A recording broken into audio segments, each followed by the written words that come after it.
Ayan na naman siya. Di ba? Sakit sa ulo. Kailangan talaga pagawa mga dreno.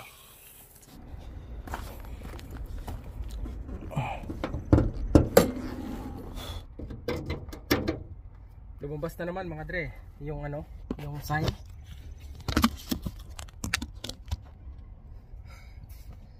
Lumabas na yung mga ano niya, LED lights. Check ko lang saglit. Okay.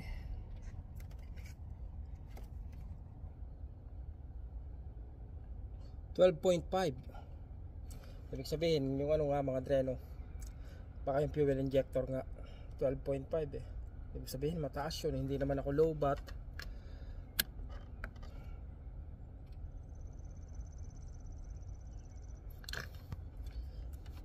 Injector nga mga dre. So I need to shed $800 para sa injector mga dre, no? Kasi nga hindi na siya cover ng insurance, wala naman siyang recall. Kaya ako yung magpapagawa ng injector niya. $800, pero nakakaisang treatment pa lang ako mga dre, no? Siguro isang treatment pa. Try ko pa uli.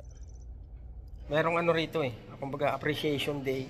Merong red wine, white wine, merong beer, may mga chips. Mamaya, bibidyoan ko pag wala ng tao. Oh.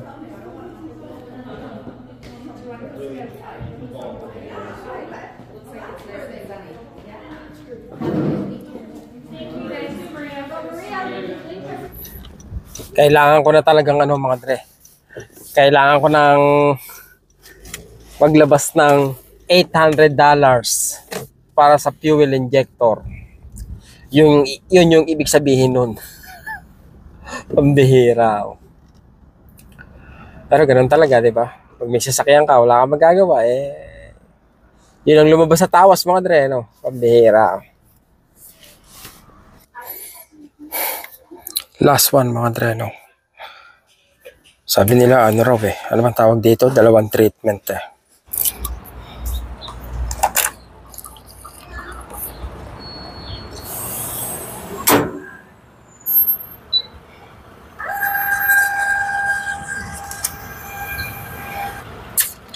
Ito yung pinagas ko mga dre, oh. 91. Parang mali. Ngayon ko lang napansin yung presyo ng ano, ng premium, yung 94 mga dre, no. Parang 4 cents na lang yung ano, 4 cents na lang yung diferensya. Pambira, dapat yun na lang eh, no. Kainis. Anyway mga dre, ang pinagas natin ay 37 liters sa halagang $75. $75. Ang dami na no mga dre.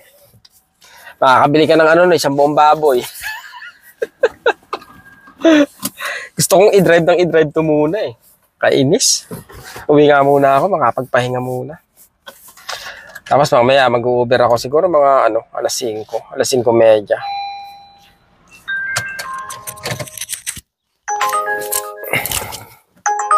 Ayoko sa downtown. Sabado, mga dre, 16 degrees sa labas. April 27 mga dre, no? April pa lang ba? Oo, April nga. Nakakainis, tunog na naman ng tunog to mga dre, no? Ano ba pwede mangyari mga dre pag tinakbo ko ng tinakbo to? Diba kahit may mga warning lights na ganyan? Hindi naman siguro sasabog yung ano ko mga dre, no? Huwag naman sana. Sumabog yung engine ko. Diba? Ang ganda ng ano mga dre, ang ganda ng panahon. Parang napakaliwalas na parang ano ka na sa Baguio ng December mga dre, no? Ganun yung dating ng panahon. Malamig. Malamig na tamang-tama lang. Nay Christy, shoutout po.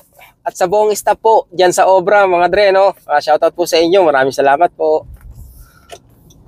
Yan, no? Napakabait ni Nanay Christy, no? Sa nagtatanong po kung kamag-anak ko po si Nanay Christy, hindi po. Ano lang po, kumbaga, isa po sa sumusuporta sa atin mga dre, no? Napanood niya po yung video natin at yun, kumbaga, nagustuhan niya po yung kalokohan natin. Napakarami pong taong sinusuportahan ni Nanay Christy, yung mga nagbo-vlog po, no? Kaya Nay, thank you Nay ah. Until next time Nay. Ingat po kayo palagi at stay healthy Nay.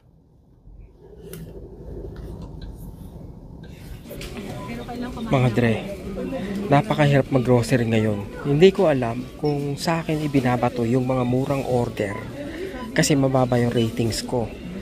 Kasi wala pa akong nakitang order na umabot ng 20 dolyar. Karaniwan 10 hanggang $14 lang, no? Tapos ang dadami ng items. Imagine umaabot yung items ng 36 items mga dre. Pagkatapos merong $9 na ganun, 36 items, tapos mga 6 or 8 kilometers. Grabe. Kailangan yata magpataas ako ng rating ah. O itigil na tong kalokohan na to ah. Talagang lugi-lugi, di ba? Imagine for less than $20, less than $15 actually. Tapos mag-grocery ka ng napakarami, tapos ihahatid mo pa, di ba? Ito, magkano ba ito? $14, 4.4 kilometers. Ito yung pinakakonti na okay mga dre, no? Bahay kubo mga dre. Meron din ganyan, bahay kubo eh, no? Dami na mamalimos mga dre, no? Miski babae, lalaki, matanda, kahit malakas pa, kahit bata pa. Mukhang malakas pala mga dre, no? Ang dami nila ngayon. Talaga, nagsulputan mga dre, no? Use the right lane to turn right to Auto Route 20 East.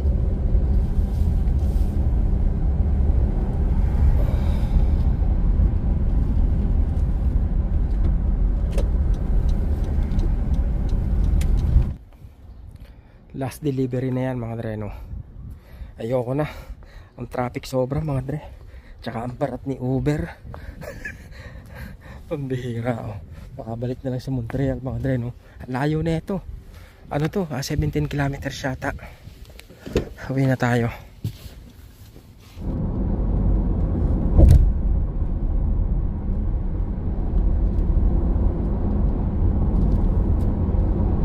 In 1.4 kilometers. Exit to Sortie 66, Chemin de la Côte St. Luc, Chemin Queen Mary, Chemin de la Côte St. Catherine. Dahil traffic mga dre, traffic at mainit, 3:45 mga dre, no? 3:45 ng hapon. Kanina mga dre, nasa Walmart ako. Habang nag-iikot-ikot ako, nag-aantay ng order mga dre, no? May nakakilala sa akin, nanonood ng channel. Shoutout sa iyo sir, no? Pero the way kung paano siya magsalita, mukhang hindi siya masyadong nanonood sa video ko mga dre, no? Tapos ang sabi niya, huwag mong i-discourage yung mga kababayan natin. Sabi niya gano'n. Sabi ko, hindi naman ako nang-discourage siya. Sabi niya, mas maganda pa rin dito kumpara sa Pilipinas. Sabi ko, oo naman, totoo naman kako. Kaya lang, sinasabi ko lang na kung ano yung buhay dito. Sabi niya, magaan naman yung buhay natin dito ah. Masarap naman. Sabi ko, oo naman, masarap yung buhay natin dito. Especially kung masipag ka. Sabi ko ganyan sa kanya. Kaya lang, sinasabi ko lang na okay, kahit magaang yung buhay natin dito, kahit masarap yung buhay natin dito, napapagod tayo, nagtatrabaho tayo, 'di ba? 'Yun yung inaano ko sa kanya mga dre, no? Kasi the way I see it, parang negative yung kuha niya sa vlog ko mga dre, no? I don't know, maybe binati niya lang ako kasi pamilyar ako, pero hindi siya agree sa mga sinasabi ko pagdating sa vlog, no? Na dito sa Canada kailangan masipag ka. Yun naman yung totoo mga dre, no? Sabi ko nga para ma-discourage ka sa sinasabi ko, I think maling vlogger yung napanood mo. Mali, hindi ako para sa iyo, 'di ba? Kasi baka mamaya maganda yung buhay mo sa Pilipinas, 'di ba? May pera ka tapos pupunta ka rito sa Canada. O kaya pupunta ka rito sa Canada, maganda yung trabaho mo, malaki yung sweldo mo. I think hindi ako dapat yung pinapanood nyo mga dre, no? Kasi sana po maintindihan nyo at maisaalang-alang nyo yung estado ng pamumuhay ko sa Pilipinas hanggang pagdating dito sa Canada mga dre, no? Tsaka yung dito sa Canada, yung magkano yung sweldo ko, kung anong klase yung trabaho ko, 'di ba? I mean, para ma-discourage ka sa akin, I think magaan yung buhay mo, 'di ba? At definitely, kung ganoon ang sitwasyon, hindi nga ako dapat yung pinapanood mo, 'di ba? Ang layong ko mga dreno is makapagbigay ng totoong sitwasyon ng buhay dito sa Canada bilang isang simpleng manggagawa na hindi naman kataasan yung sweldo, mga dreno. At saka yun nga, yung background ko sa Pilipinas, ano po kami, hirap po kami sa Pilipinas, mga dreno. So pagpunta ko rito, marami akong, kumbaga ako rin lang yung inaasahan ng magulang ko, ng nanay ko, mga dreno, kasi nga naging isang anak ako. Kaya yun, maipakita ko sa inyo kung ano yung totoo at yung talagang nangyayari sa buhay ko rito, mga dreno. But it doesn't mean na magiging ganun din yung buhay nyo, di ba? At least sa, kumbaga, pagdating sa perspective, sana makatulong sa inyo in a way na hindi nyo maisip na madali yung buhay rito. Sabi ko nga, mga dreno, kung somehow naiisip nyo o nakikita nyo yung sitwasyon namin dito ng mga nagbablog, yung totoong sitwasyon ng mga kagaya namin, nasa level namin, mga dreno, somehow magbigay yun sa inyo ng idea kung ano yung totoong nangyayari at kumbaga ma-level yung expectation nyo pagdating sa Canada, mga dreno. Let's say, okay, may kaya kayo sa Pilipinas, pero pagdating nyo rito sa Canada, mga dre, baka hindi ganun yung maging kaso, hindi maging kasing luwag ng sitwasyon nyo sa Pilipinas yung pagdating nyo rito, mga dre, no? Kung may kasambahay kayo sa Pilipinas, di ba, kung may nauutos-utusan kayo dito, wala na, mga dre, no? Kasi ang sweldo rito ng kasambahay is baka maging katulad lang ng sweldo nyo, di ba? O kaya kalahati ng magiging sweldo nyo, mga dre, no? Kumbaga hindi na economical kung kukuha kayo ng kasambahay rito samantalang hindi naman kataasan yung sweldo nyo, di ba? Hindi ko inisip na maka-discourage. Kung ma-discourage kayo, I think hindi para sa inyo yung Canada, mga dre, no? Ilagay lang sa tama yung expectation pagdating sa Canada, mga dre, no? Kung prepared kayo sa dadatnan nyo, mas maganda, mga dre, no? Sabi ko nga, expect the worst. Kung maging mahirap yung pagdating nyo sa Canada, at least prepared kayo. Pero kung ine-expect nyo maganda at napakagaan ang buhay sa Canada, tapos pagdating nyo rito is mahirap, then ang laki ng problema nyo, mga dre, diba? Ang laki ng pag-a-adjust na gagawin nyo. Baka ma-shock kayo, maging dahilan nyo ng pagsuko nyo, diba? Papunta pala ako ngayon, mga dre, sa ano, sa posibleng part-time ko, mga dre, no? Parang ano ko rito, parang magiging on-call ako dito, mga dre, no? Mag-uusap kami tungkol sa ano, sa kung paanong trabaho yung gagawin sa kanya, o kaya siguro sa presyo rin, mga dre, no? Kasi may mga pag-aari yata silang mga apartment dito. At yun, kailangan nila ng ano, parang on-call na maintenance, mga dre, no? Parang doktor.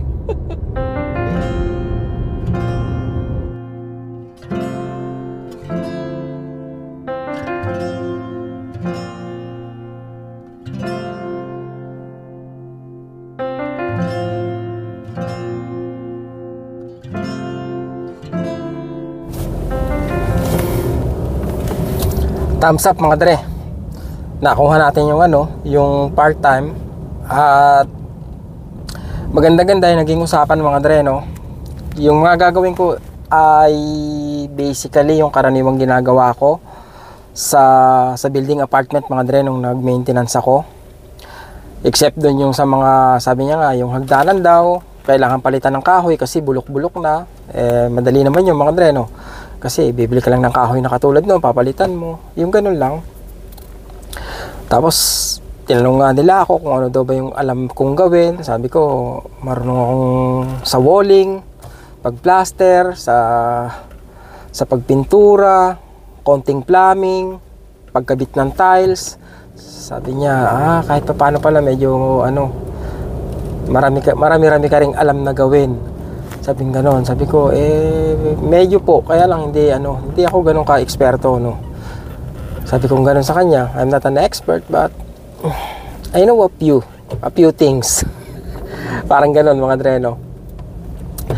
Pagkatapos, yung papalitan ko pala, mga dre, no, kumbaga, ang tagal na daw nilang, ang tagal nang humahawak sa mga building nila yun. Nagkasakit, mga dre. Nagkaroon ng cancer. Naging maintenance daw nila yun. mula nung 2015, so matagal-tagal na mga dre, no? Dahil nagkasakit, kaya yun, bumibitaw na sa kanila kasi nga hindi na magagawa yung responsibilidad. Kaya ayun yung papalitan ko mga dre, no?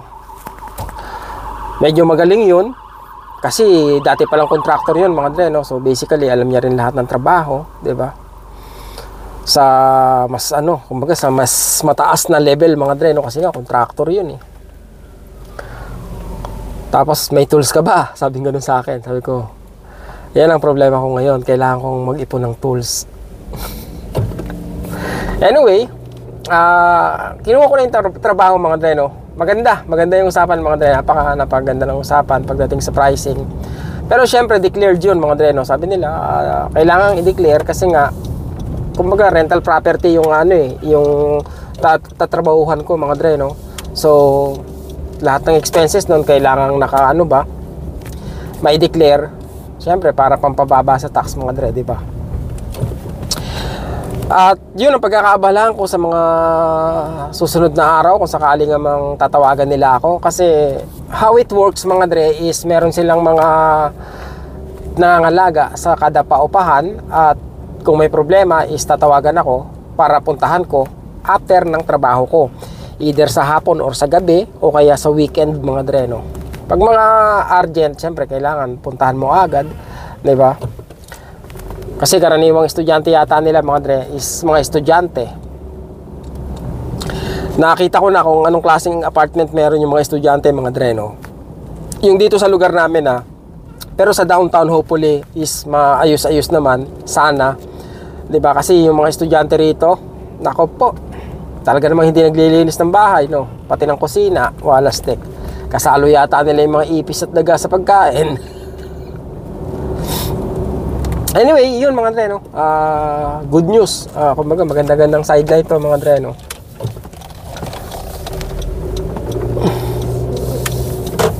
At yun, hopefully, no? Sabi ko nga, don't worry ma'am, I'm the kind of guy that you can trust. Eh, ganun pa no? Kaya kumbaga big issue sa kanila mga dre, no? Yung trustworthy yung tao. Kasi nga, kumbaga business nila, pagkakatiwala nila sa iyo, di ba? At least sila mga dre, parehas sila mga dre, di ba?